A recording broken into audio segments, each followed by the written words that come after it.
إن الحمد لله نحمده ونستعينه ونستغفره ونعوذ بالله من شرور أنفسنا ومن سيئات أعمالنا من يهده الله فلا مضل له ومن يضلل فلا هادي له وأشهد أن لا إله إلا الله وأشهد أن محمدا عبده ورسوله أما بعد فأعوذ بالله من الشيطان الرجيم يا أيها الذين آمنوا اتقوا الله حق تقاته ولا تموتن إلا وأنتم مسلمون يا أيها الناس اتقوا ربكم الذي خلقكم من نفس واحدة وخلق منها زوجها وبث منهما رجالا كثيرا ونساء واتقوا الله الذي تساءلون به والأرحام إن الله كان عليكم رقيبا يا أيها الذين آمنوا اتقوا الله وقولوا قولا سديدا يصلح لكم أعمالكم ويغفر لكم ذنوبكم ومن يطع الله ورسوله فقد فاز فوزا عظيما فإن خير الحديث كتاب الله وخير الهدي هدي محمد صلى الله عليه وسلم وشر الأمور محدثاتها وكل محدثة بدعة وكل بدعة ضلالة وكل ضلالة في النار فأعوذ بالله من الشيطان الرجيم ولقد خلقنا الإنسان ونعلم ما توسوس به نفسه ونحن أقرب إليه من حبل الوريد إذ يتلقى المتلقيان عن اليمين وعن الشمال قعيد ما يلفظ من قول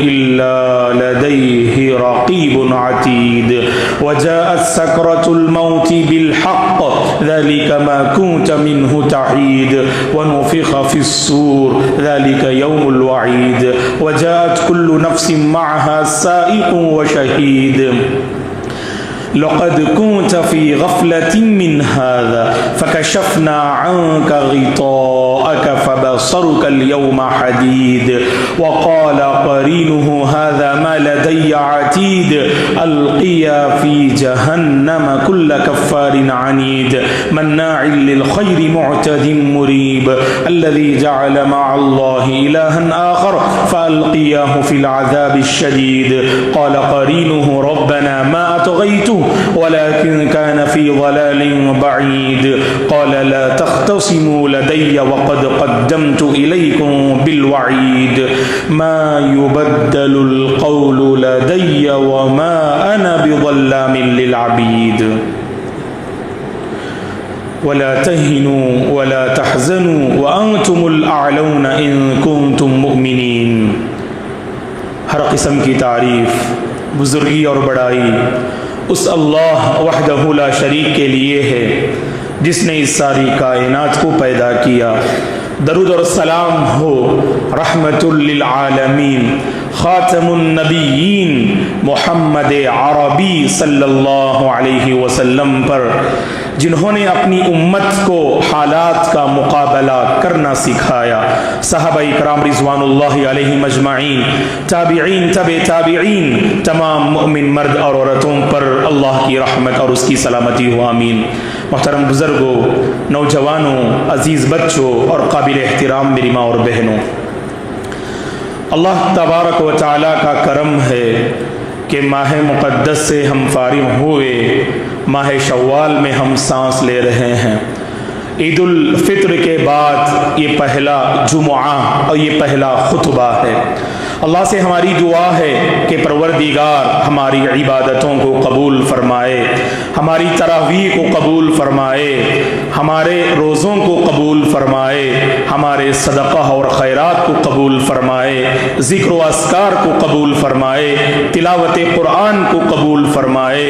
نیکی کے میدان میں ماہ مقدس میں ہم میں سے ہر ایک نے اپنی بساط اور طاقت کے مطابق جو بڑھ چڑھ کے حصہ لیا اور اللہ کے دربار میں اپنی عبادات کو پیش کیا، اللہ ہماری کوششوں کو شرف قبولیت سے نوازے۔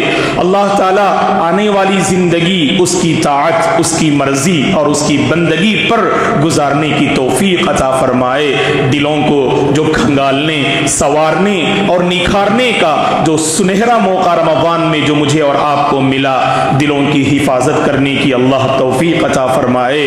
ان سورے ہوئے، نکھرے ہوئے دلوں کی حفاظت کرنے کی اللہ تعالی ہم سب کو توفیق عطا فرمائے۔ جیسے ماہ مقدس میں اللہ کا تقوی ہم نے اختیار کیا، اسی زاد تقوی، توشہ تقوی کے ساتھ زندگی گزارنے کی اللہ ہم سب کو توفیق عطا فرمائے۔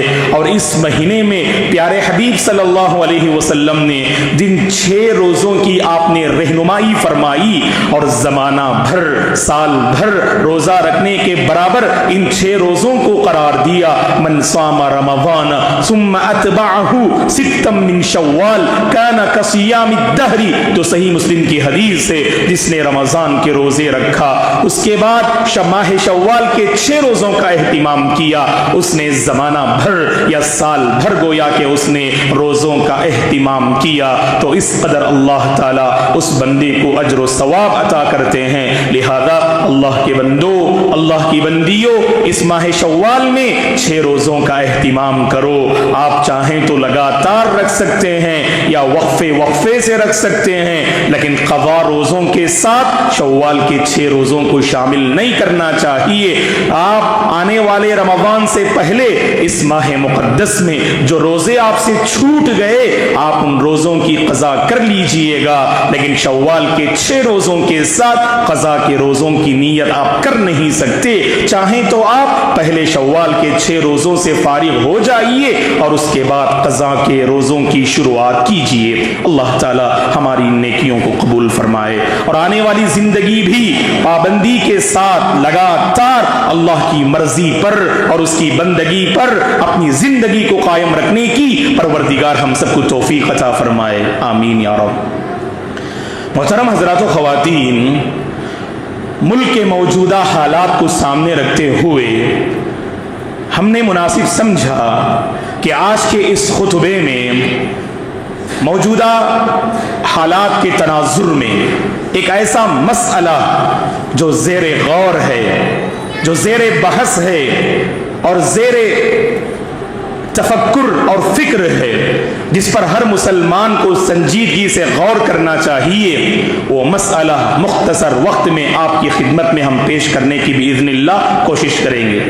میری مراد جو حالات سے باخبر اور واقف ہیں وہ اچھی طرح سے جانتے ہیں کہ ملک عزیز ہندوستان کا ایک اہم مسئلہ جو مسلمانوں سے جڑا ہے، جسے ہم وقف ترمیمی بل کے نام سے ہم جانتے ہیں، بہت سارے مسلمان اس مسئلے سے بالکل ناواقف اور نابلد ہوتے ہیں۔ بحیثیت مسلمان، بحیثیت ہندوستانی شہری، یہ میرے اور آپ کی ذمہ داری ہے اس مسئلے کو دینی اور ملکی ناحیے سے سمجھنے کی کوشش کریں۔ غور سے سنیے گا، انشاءاللہ اس مسئلے کی وضاحت ہم آپ کی خدمت میں رکھیں گے۔ جس مسئلے کو پارلیمنٹ میں پیش کیا گیا، لوک سبھا اور راجیہ سبھا میں بھی اس مسئلے کو پیش کیا گیا، اور اس مسئلے کے حوالے سے جس جو ہے یعنی بل کو پاس کرنے کی یہ لوگ سازش کر رہے ہیں اور انہوں نے بل کو پاس کیا ہے، اس حوالے سے اس کے پیچھے کیا سازشیں ہیں اور موجودہ حالات میں ہم مسلمانوں کی کیا ذمہ داریاں ہیں، انشاءاللہ آپ کی خدمت میں ہم رکھنے کی کوشش کریں گے۔ سب سے پہلی بات یہ ہے دوستو، ہم مسلمانوں کا وجود اللہ کی مہربانی ہے کہ وہ سبوں کے لیے منفعت اور فائدے کا جو ہے ذریعہ ہوتا ہے۔ ہم مسلمانوں کا وجود اس دھرتی پر باعث منفعت ہے۔ مسلم قوم جہاں بھی جاتی ہے اپنے وجود سے، اپنے کردار سے، اپنے اخلاق سے، اپنی صلاحیتوں سے لوگوں کو فائدہ پہنچاتی ہے۔ یہ مسلم قوم کی یہ بنیادی پہچان رہی ہے۔ اور ہم جانتے ہیں جب زندگی گزارتے ہیں تو ہر قوم اپنے سامنے مختلف مسائل کا، مختلف مشکلات کا سامنا کرتی ہے، ان مسائل اور مشکلات پر آپ غور کریں تو آپ کو پتا چلے گا کہ زیادہ تر ہمارے جو مشکلات ہوتے ہیں ان کا دار و مدار مالیات کی دنیا سے ہوتا ہے، مال سے ان کا تعلق ہوتا ہے۔ بہت سارے مسائل ایسے کہ ان کا براہ راست تعلق مال سے ہوتا ہے۔ اگر مال کا وہ پرابلم سالو ہو جائے، ہمارے سماجی، تعلیمی، سیاسی، معاشی، اقتصادی اور سماجی بہت سارے مسائل حل ہو سکتے ہیں۔ مالی مسائل میں اگر امت مبتلا ہو تو زندگی کا بہت سارا نظام درہم برہم ہوتا ہے۔ اسی لیے آپ اسلامی تعلیمات پہ غور کیجئے گا۔ اللہ اکبر، اسلام کو ہم کیا کہتے ہیں؟ اسلام ایک مکمل ضابطۂ حیات ہے۔ کیا مطلب ہے اس کا؟ یعنی اسلام کی ایک ایک تعلیم پہ آپ غور کیجئے گا۔ اسلام اپنے ماننے والوں کو ایسی تعلیمات فراہم کرتا ہے کہ آپ زندگی پرسکون بسر کر سکتے ہیں، اپنے مشکلات کو آپ حل کر سکتے ہیں، لوگوں کے کام آ سکتے ہیں، اور معاشرے میں پائی جانے والی جو پریشانیاں اور الجھنیں ہیں، آپ اسلامی تعلیمات کی روشنی میں ان مسائل کا خاتمہ کر سکتے ہیں۔ اس حوالے سے آپ دیکھیے گا، جب ہم مالی مسائل کی بات کرتے ہیں، اللہ اکبر، اسلام میں ایک نظام زکوٰۃ ہے جس کے ذریعے سے غریب طبقے کے مسائل کو حل کرنا، یہ بنیادی جو ہے زکوٰۃ کا فلسفہ اور مقصد ہے۔ تؤخذ من اغنیائہم فترد علی فقرائہم، معاشرے کے جو مالدار احباب ہیں ان سے زکوٰۃ کو وصول کیا جائے گا، اور اسی معاشرے کا جو غریب طبقہ ہے اس غریب طبقے میں اس زکوٰۃ کو تقسیم کیا جائے گا۔ اگر اجتماعی سسٹم ہے زکوٰۃ کا تو گویا کہ زکوٰۃ کا جو بنیادی فلسفہ اور مقصد ہے اس کو پورا کرنے میں مسلم قوم کامیاب ہو سکتی ہے۔ اسی طرح سے آپ دیکھ لیجئے گا، اسلامی تعلیمات پہ غور کریں، مالی مسائل کو حل کرنے کے لیے ہمارے پاس الحمدللہ صدقات کا ایک لمبا چیپٹر ہے۔ آپ الحمدللہ صدقہ و خیرات کے ذریعے سے لوگوں کے کام آ سکتے، کیا مسلم کیا غیر مسلم، سبوں کے درد کو آپ جو ہے ہلکا کر سکتے، ان کے غموں کو ہلکا کر سکتے، ان کی پریشانیوں کو دور کر سکتے۔ یہ زکوٰۃ مسلمانوں کے ساتھ خاص ہے، اور عام صدقہ اور خیرات آپ مسلمانوں کے ساتھ عام جو پریشان کن طبقہ ہے اس پریشان کن طبقے کی بھی آپ مدد کر سکتے ہیں صدقہ و خیرات کے ذریعے سے۔ اسی طرح سے اسلامی تعلیمات میں ایک اہم تعلیم ہے وقف۔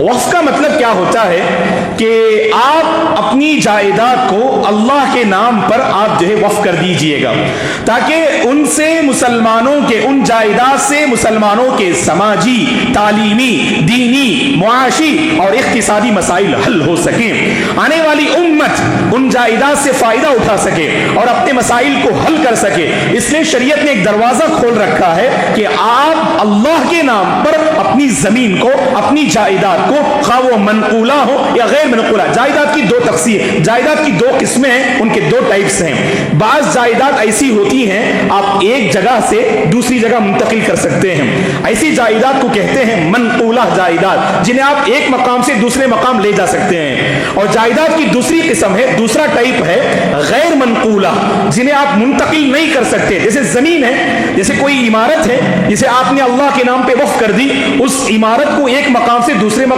منتقل نہیں کر سکتے، اس زمین کو ایک مقام سے دوسرے مقام منتقل نہیں کر سکتے۔ تو ایسے منقولہ اور غیر منقولہ جائیداد کو ہمارے اپنے مسلمانوں نے، آباء و اجداد نے وقف کیا، اسی اسلامی تعلیم کو سامنے رکھتے ہوئے۔ اور آپ کے علم میں یہ بات ہوگی، سب سے پہلے اسلامی تاریخ میں، شریعت محمدیہ میں اللہ کی راہ میں وقف کرنے والے کون تھے؟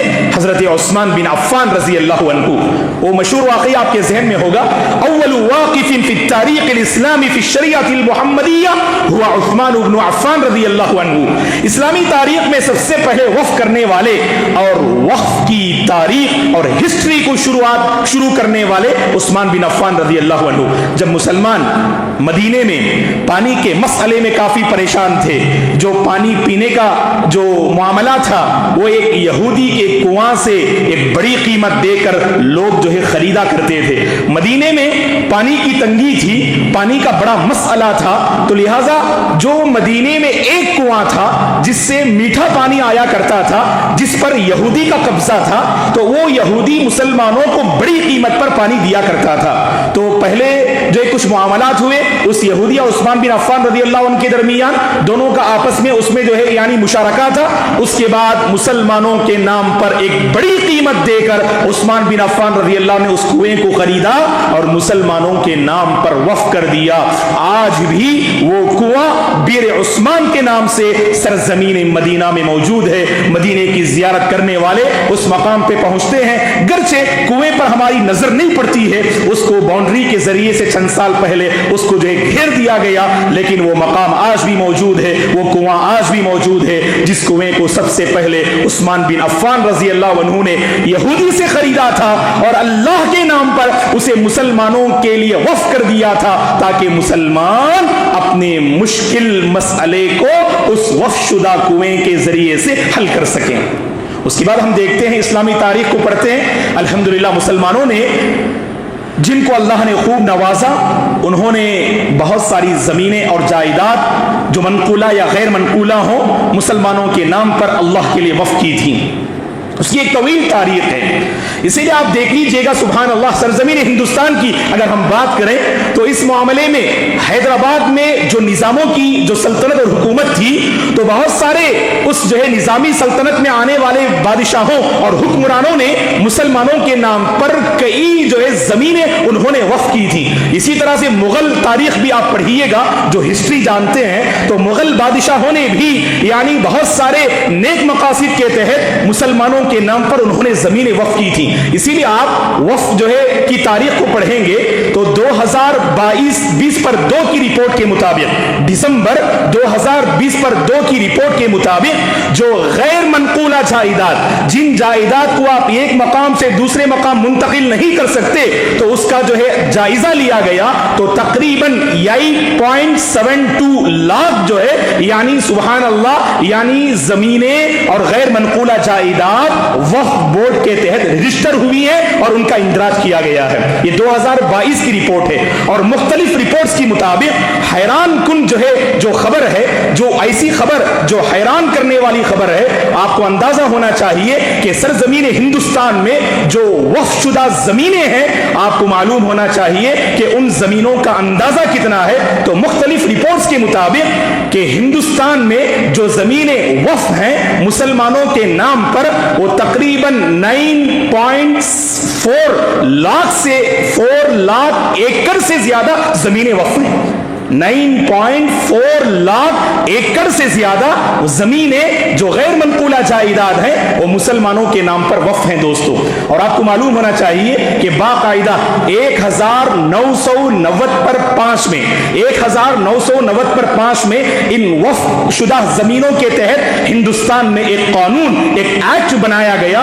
اس کے تحت مسلمانوں کے جو حقوق ان جو ہے وقف شدہ زمینوں سے وابستہ ہیں تو سرزمین ہندوستان میں وہ مسلمانوں کے نام کیے گئے اور ان کے حقوق کو ان کے حوالے جو ہے یعنی حکومت نے کیا تھا 1990 پر 5 میں. اب آئیے یہ جو بل جس کے سلسلے میں آپ سوشل میڈیا میں اخبار میں پڑھتے ہیں کہ لوک سبھا میں راجیہ سبھا میں, اور قریب کی بات ہے آپ کو اچھی طرح سے اندازہ ہوگا کہ مسلم جو ہے یعنی علماء نے اور نمائندگان نے دانشورہ نے ملت نے مسلمانوں سے اپیل کی تھی کہ اس بل کے خلاف آواز اٹھائیں اور اپنا ووٹ وہاں پر درج کریں کہ ہم اس بل کے خلاف ہیں, اس بل کو ہم پاس کرنے نہیں دیں گے. الحمدللہ ہندوستان بھر کے مسلمانوں نے اس بل کے خلاف جو ہے آواز اٹھائی اور اپنا جو ہے اس میں درج کیا کہ ہم اس بل کو پاس ہونے نہیں دیں گے. دراصل دوستو یہ جو بل ہے جس کو پاس جو ہے کرایا گیا اور پاس کرنے کی جو ناپاک سازشیں جو ہو رہی ہیں وہ جانتے ہیں کیوں, تاکہ 1995 میں جو وقف کے تحت جو دفعات اور قوانین بنائے گئے ان قوانین کے خلاف یہ بل کو جو ہے پاس کرانا ان جو ہے موجودہ حکومت کی یہ ناپاک سازش ہے, یہ ان کے ناپاک ارادے ہیں تاکہ مسلمانوں کے جو حقوق ان وقف شدہ زمینوں سے وابستہ ہیں ان حقوق کو ان سے چھین لیا جائے. اب حکومت سے سوال یہ ہے کہ اس بل کے تحت حکومت چاہتی کیا ہے؟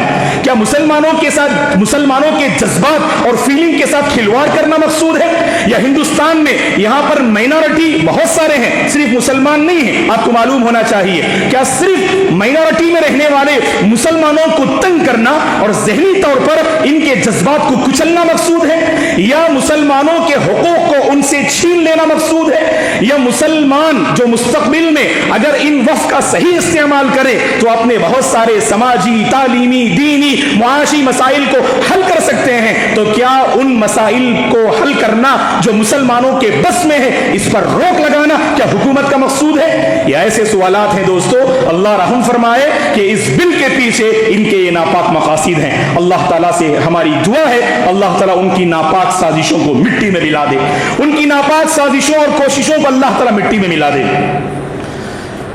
تو یہ وقف ترمیمی بل کے پیچھے یہ مقصد ہے دوستو، اور آپ کو معلوم ہونا چاہیے بحیثیت ہندوستان میں رہنے والے ہم ہندوستان کے قانون کو بھی سمجھنا چاہیے اور پڑھنا چاہیے، اور جو ایجوکیٹڈ طبقہ ہے وہ اچھی طرح سے جانتا ہے کہ جب ہندوستان کے قوانین بنائے گئے، جب ہندوستان کے قوانین بنائے گئے، جب ہندوستان جمہوری ملک ہوا، وہ جنوری 20/6 جو ہم مناتے ہیں نا، جنوری 26 جو ہم جشن مناتے ہیں، دراصل اس کے پیچھے یہی مقصد ہے کہ باقاعدہ ہندوستان کو ایک ڈیموکریسی حکومت، ایک جمہوری حکومت جو قرار دیا گیا، اور اس میں بہت سارے قوانین، یہاں بہت سارے مذاہب ہیں، بہت سارے فرقے ہیں، بہت ساری تنظیمیں ہیں، بہت ساری تحریکات ہیں، لہٰذا ان کو سامنے رکھتے ہوئے یہاں پر قوانین بنائے گئے۔ آپ ہندوستان کے قانون کو پڑھیے گا، بلکہ ہم ہر نوجوان سے کہیں گے کہ آپ ہندوستان کے قانون کو پڑھیے گا۔ ہندوستان کے قانون کو پڑھنے کا ایک اہم فائدہ یہ ہوتا ہے ہم اپنے حقوق سے واقف ہوتے ہیں، ہم اپنے حقوق سے واقف ہوتے ہیں، اور ہندوستان میں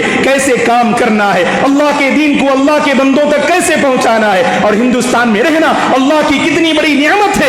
ہر نوجوان کو اس کا اندازہ ہوگا اور اس کا احساس ہوگا کہ حکومت کے دائرے میں رہ کر ہم اپنے حقوق کی اپیل کر سکتے ہیں، ہم اپنی جو آواز کو بلند کر سکتے ہیں، خواہ وہ NRC کا مسئلہ ہو یا CAA کا مسئلہ ہو یا یکساں سول کوڈ کا مسئلہ ہو، کہ ہر جو ہے ایکٹ کے خلاف ہم اپنی آواز کو بلند کر سکتے ہیں، اپنے دائرے میں رہ کر اور جذبات کو قابو میں رکھتے ہوئے، اپنی پہچان کو باقی رکھتے ہوئے حکومت سے ہم اپیل کر سکتے ہیں۔ یہ جو ہے کب ہمیں اندازہ ہوگا؟ جب ہم ہندوستان کے قانون کو پڑھیں گے۔ چلیے ہم اس حوالے سے ایک قانون ہم آپ کے حوالے کر رہے ہیں، غور سے سنیے گا، جو اسی وقت سے متعلق ہے دوستو۔ جب قوانین بنائے گئے ہندوستان میں، تو ہندوستان کا جو قانون ہے، آئین ہند جو کہتے ہیں، تو قانون نمبر 20/6 کو پڑھیے گا آپ، قانون نمبر 20/6 کو پڑھیے گا آپ۔ ہندوستان کا قانون نمبر 20/6 کا دفعہ 20/6 کے تحت اس میں جو امور طے کیے گئے، تو وہاں پر یہ بات جو ہے پوری وضاحت کے ساتھ لکھی گئی کہ ہندوستان میں مختلف طبقے، مختلف مذاہب پائے جاتے ہیں، لہذا ہر مذہب کو یہ بنیادی حقوق حاصل ہوں گے، ہر مذہب کو، ہر فرقے کو، ہر تحریک کو یہ بنیادی حقوق حاصل ہوں گے۔ کیا کیا بنیادی حقوق؟ سب سے پہلا بنیادی حق کہ ہر مذہب والے اپنے مذہبی ادارے کھول سکتے ہیں۔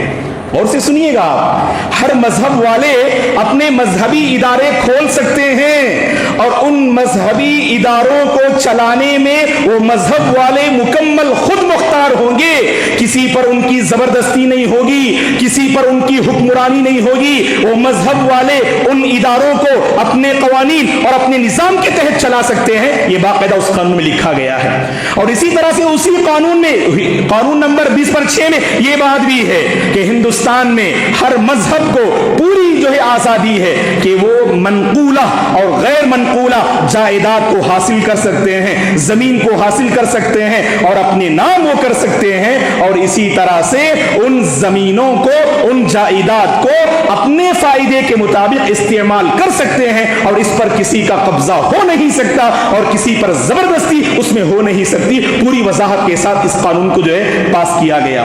اب یہ جو وقف ترمیمی بل ہے، اس ہندوستانی قانون دفعہ نمبر 20/6 کو 20/6 کے بالکل خلاف ہے۔ یہ ہندوستانی حکومت چاہتی کیا ہے کہ پوری طرح سے وہ 20/6 دفعہ کو ختم کیا جائے اور وقف ترمیمی بل کے ذریعے سے مستقبل میں مسلمانوں کو پریشان کیا جائے اور ان کے جو رائٹس ہیں، ان کے جو حقوق ہیں، ان سے چھین لیے جائیں۔ اب اس معاملے میں دوستو دو بنیادی باتیں ہیں جنہیں ذکر کر کے اپنی بات ہم ختم کر دیں گے، غور سے سنیے گا۔ سب سے پہلی بات یہ ہے، جب مسلمانوں نے زمینیں وقف کی تو عقیدے کا بڑا مسئلہ تھا، عقیدے میں کمزوری پائی جاتی تھی، اسی لیے اللہ ہدایت دے، جب مسلمانوں نے زمینیں وقف کی نا، صرف خیرات کے کاموں میں وقف نہیں نہیں کی, جبکہ اگر کوئی بندہ زمین کو یا کوئی بھی جائیداد وقف کرتا ہے, شریعت کی بنیادی تعلیم یہ ہے وہ خیر کے کاموں میں جو ہے, بھلائی کے کاموں میں اسے وقف کرنا چاہیے. نعوذ باللہ, کوئی بندہ زمین وقف کر رہا ہے, آپ اس میں سنیما ہال بنا دیجئے. کوئی بندہ زمین وقف کر رہا ہے, آپ اس میں درگاہ بنا دیجئے. نعوذ باللہ فالعیاذ باللہ, یہ بالکل غلط ہے. لیکن مسلم حکمرانوں نے, مسلم نمائندگان نے یہی بہت بڑی غلطی کی. جائیداد کو وقف تو ضرور کیا, اس میں اچھائی کے لیے بھی, اور ایسے شرک و بدعات کے بہت سارے اڈے بھی بنائے گئے, شرک و بدعات کے بہت سارے اڈے بھی بنائے گئے. اور ان وقف کا ایک بنیادی مقصد کیا تھا, جہاں مساجد, مدارس, قبرستان اور مسلمانوں کے سماجی اور ایجوکیشن کے مسائل کو حل کرنے کے ساتھ ساتھ ایسے درگاہوں اور شرک و بدعات کے اڈے کے لیے بھی ہمارے مسلم حکمرانوں نے زمینوں کو وقف کیا. ان میں پائی جانے والی بہت بڑی غلطی تھی دوستو. یہ ایک تو ہمارے اپنے آباء و اجداد نے زمینیں وقف کر دی, اب اس کے بعد جن لوگوں نے اس پر حکمرانی کی, جن لوگوں کو عہدہ ملا, کرسی ملی اور ان جائیداد کو سنبھالنے کا ایک موقع ملا, ہمارے حکمرانوں نے کیا کیا؟ اللہ ہدایت دے. ہمارے ذمہ داروں نے کیا کیا؟ اللہ کے پاس جواب دینا ہے. اللہ کے بندو, اگر آپ ذمہ دار بنائے جاتے ہیں, یاد رکھنا, اگر اس ذمہ داری کا تعلق عام مسلمانوں سے ہے, حشر کی عدالت میں پائے پائے کا آپ کو اللہ کے پاس جواب دینا ہوگا, ایک ایک روپیے کا اللہ کے پاس جواب دینا ہوگا. جب ہمارے ذمہ داروں نے کرسی کو سنبھالا اور کرسی کا ناجائز جو ہے انہوں نے استعمال کیا, کہ بجائے اس کے کہ ان زمینوں پر آپ جو ہے غور کرتے, ان زمینوں کی حفاظت کے لیے آپ آگے بڑھتے, ان زمینوں کے ذریعے, وقف کے ذریعے سے ہمارے تعلیمی مسائل کو حل کرتے, ہمارے دینی پرابلمز کو آپ حل کرتے, ہمارے معاشرتی مسائل کو حل کرتے. کتنے مسائل حل ہوئے دوستو وقف کے ذریعے سے, جبکہ لاکھوں کروڑوں کی جائیداد جی موجود ہے. کیا ہماری ایک جو ہے نمائندہ کالج آپ بتا سکتے ہیں؟ کیا ہماری ایک نمائندہ یونیورسٹی آپ بتا سکتے ہیں؟ اللہ رحم فرمائے, لاکھوں کے کروڑوں کے جائیداد ہیں جو ماہانہ آمدنی ہوتی ہے, آخر کار وہ پیسے کہاں جاتے ہیں؟ تو لہٰذا جو ذمہ دار بنائے جاتے ہیں, انہوں نے جو خیانت کی, اسی کا نقصان آج پوری امت بھگت رہی ہے. پوری امت, ہندوستان میں بسنے والے مسلمان اسی جو ہے یعنی خیانت کی سزا آج بھگت رہے ہیں دوستو. ایک طرف وہ جو کرسی پر بیٹھنے والوں نے غلطی کی, اور ہم جو ہے مسلمانوں کا حال کیا ہے دوستو, ہمیں ان مسائل سے کچھ لینا دینا نہیں ہوتا ہے. ہم اپنی زندگی میں مگن رہتے ہیں, جیسے جہاں جیسے بھی پیسے آئے کماتے جاتے, اپنی زندگی گزارتے جاتے. معاف کیجئے گا دوستو, یہ پوری امانت داری سے ہم کہتے ہیں, آج ہندوستان میں بسنے والے مسلمانوں کا ایک بڑا طبقہ ایسا ہے, اگر انہیں سیلفش کہیں, خود غرض کہیں تو غلط نہ ہوگا. بہت سارے مسلمان خود غرضی کی زندگی گزارتے ہیں. اگر کہیں پر امت پریشان ہے, ہمیں اس سے لینا دینا کیا ہے؟ ہم کیوں آواز اٹھائیں, ہم کیوں اس حوالے سے فکر کریں؟ ہمارا کیا اقدام ہونا چاہیے, ہمارا کیا رول ہونا چاہیے؟ معاف کیجئے گا دوستو, ہم اپنی زندگی میں ایسے مگن, ہم اپنی نافرمانیوں میں ایسے مگن, ہم اپنی منمانی زندگی میں ایسے مگن, اور کتاب و سنت سے دور والی زندگی میں ایسے مگن, آج ہم پر یہ کالے بادل منڈلا رہے ہیں دوستو. جو لوک سبھا ہو یا راجیہ سبھا, جو اس میں جو بل پاس کرایا گیا ہے, اور جو حکومت جو چاہتی ہے, ایسے ظالم حکمران جو ہم پہ مسلط ہو رہے ہیں, جانتے ہیں یہ ہماری نافرمانیوں کا نتیجہ ہے, یہ ہماری سیاہ کاریوں کا نتیجہ ہے. اللہ نے قرآن میں صاف الفاظ میں واضح فرما دیا, وَاتَّقُوا فِتْنَةً لَا تُصِيبَنَّ الَّذِينَ ظَلَمُوا مِنْكُمْ خَاصَّةً. اے اللہ کے بندو, اس عذاب سے ڈرنا جب اللہ کا عذاب آسمان سے آئے گا, زمین سے آئے گا. صرف ظالموں کو, مجرموں پر وہ عذاب نہیں آئے گا, ایسے لوگوں پر بھی آئے گا جو نیک ہیں, دیندار ہیں, پرہیزگار ہیں, لیکن ایسے معاملات میں انہوں نے خاموشی اختیار کی, اپنی زبان پر روک لگا دیا. ہمیں کیا فکر, ہمیں کیا لینا دینا, ہم تو دیندار ہیں, دوسرے لوگ جیسی بھی رہیں اس سے ہمیں کوئی فرق پڑنے والا نہیں. یاد رکھنا, جب اللہ کا عذاب آئے گا, اللہ کی پکڑ آئے گی, اس پکڑ میں سب کو لپیٹنا ہے اور سب کو اس پکڑ میں آنا ہے دوستو. ابن عباس رضی اللہ عنہما کی وہ روایت ہمارے ذہن میں آتی ہے, جسے کہہ کر ہم اپنی گفتگو ختم کر دیں گے. غور کیجئے گا دوستو اس روایت پر. 5 گناہ ایسے ہیں, ان 5 گناہوں کے نتیجے میں اللہ 5 عذاب دیتے ہیں. غور سے سنیے گا, رونگٹے کھڑی کر دینے والی روایت ہے. 5 گناہ ایسے ہیں, اللہ ان 5 گناہوں کے نتیجے میں 5 عذابات دیتے ہیں. پہلا گناہ, جب کسی قوم میں بدکاری عام ہوتی ہے, کھلم کھلا بے حیائی اور فحاشی کے کام عام ہوتے ہیں، اللہ اس قوم والوں کو طاعون اور کورونا جیسی بیماریوں میں اللہ مبتلا کر دیتے ہیں۔ اللہ طاعون جیسی بیماری میں اللہ تعالیٰ اس قوم کو مبتلا کر دیتے ہیں۔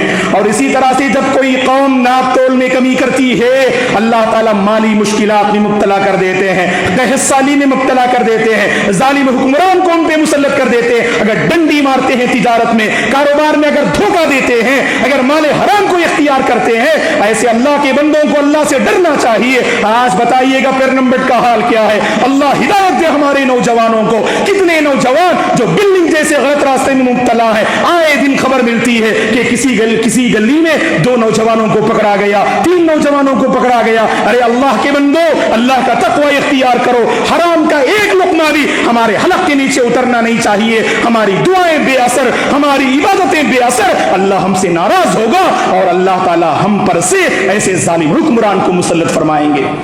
اور تیسرا گناہ کہا، جب زکات دینے سے قوم غافل ہوتی ہے، اللہ تعالیٰ آسمان سے بارش کو روک لیتے ہیں، اپنی رحمت کو روک لیتے ہیں۔ جب قوم زکات دینے سے انکار کرے، غافل ہو، اللہ تعالیٰ اس قوم سے اپنی رحمت کو بند کر دیتے ہیں۔ اور اسی طرح سے جب کوئی قوم اللہ اور اس کے رسول کے عہد و پیمان کو توڑتی ہے، اللہ تعالیٰ اس قوم پر ایسے لوگوں کو مسلط کرتے ہیں جو ان کا مال ان سے چھین لیتے ہیں، ان کا اختیار ان سے چھین لیتے ہیں۔ آج یہی حال ہے نا دوستوں، کتنے معاملات ایسے ہیں، ہم نے اللہ کے عہد و پیمان کو توڑ دیا، رسول کے عہد و پیمان کو توڑ دیا، کتاب و سنت پر ہماری زندگی کہاں گزرتی ہے؟ کہاں سے برکتیں آئیں گی؟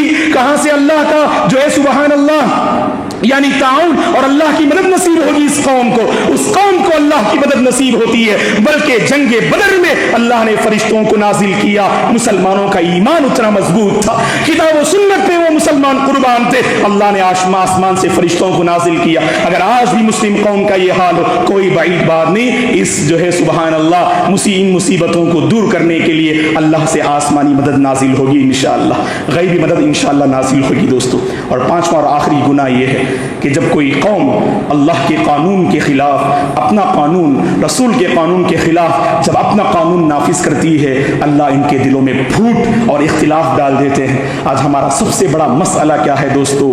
ہم مسلم قوم ایک ہونے کے باوجود ایک نہیں ہیں، ہم ایک ہونے کے باوجود ایک نہیں ہیں۔ یہ سب سے بڑا مسئلہ ہے مسلم قوم کا۔ جب تک مسلم قوم ایک نہیں ہوگی تب تک ہمارے مسائل حل نہیں ہوں گے۔ یہ دشمن کی بڑی پالیسی ہے کہ ہمارے درمیان پھوٹ ڈال کر ہم اپنے آپسی اختلافات میں الجھے ہوئے ہیں۔ آپ کا مسئلہ الگ، ہمارا مسئلہ الگ، آپ کا مسلک الگ، ہمارا مسلک الگ۔ مسلکی اختلافات سے ہٹ کر اور اس سے بالا طاق ہو کر مسلم قوم کو کتاب و سنت پر جمع ہونا ہے، کتاب و سنت سے ہمیں جڑنا ہے۔ اللہ کی قسم یہ اختلافات ختم ہوں گے، دلوں کی دوریاں ختم ہوں گی اور اللہ کی طرف سے ہمارے دلوں میں سکینت نازل ہوگی، ہم ایک دوسرے پہ قربان ہوں گے اور ایک بنیں گے اور نیک بنیں گے۔ اللہ سے ہماری دعا ہے پروردگار ہم سب پر رحم و کرم کا معاملہ فرمائے، ہم سب کو ایک اور نیک بنائے، دلوں میں پائے جانے والے اختلافات اور مخالفتوں کو اللہ دور فرمائے، دلوں کی کدورتوں کا اللہ خاتمہ فرمائے۔